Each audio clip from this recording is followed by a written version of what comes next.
All right, joining me now to discuss this and more, my wonderful international panel, new host here of the US report, James Morrow, former Labor MP Michael Danby. Gentlemen, Michael, I'll start with you. These calls for him to resign have been thick and fast pretty much since David Davis, the Brexit Secretary at the end of January, stood up in the Commons and said he needed to go.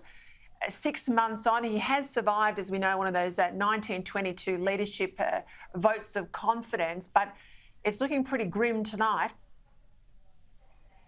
It is, Peter.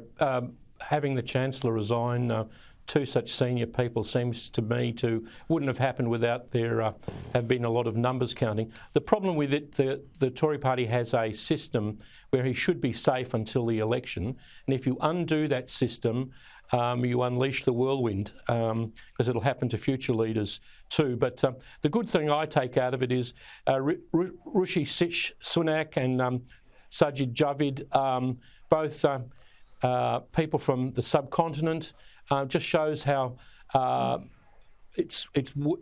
integration has worked in Britain, and I wouldn't be surprised if one of them emerged as a successor to Boris. I think Javid is probably the better one. Rishi Sunak and that controversy about his billionaire wife and her tax status has probably made life difficult for him. But I tell you what, James, it wasn't that long ago that he won that red wall, the largest Conservative majority since Thatcher. And now it's been squandered, Boris Johnson. He's fighting for his life. I think Michael's point there, you don't want to end up like Australia and have that turnover prime ministership we've suffered through for a decade. So I think you've got to keep that 1922 committee in place. But surely he's got to fall on his sword. Isn't it time for Boris Johnson to walk? Well, look, I think so. You know, Peter, we have spoken about Boris Johnson time and time again. We said after the scandals about the Downing Street parties whether or not he would go. He did survive those. I always said with that, the issue was more that he put the people in lockdown for so long rather than that he broke the lockdown himself. But that's another debate.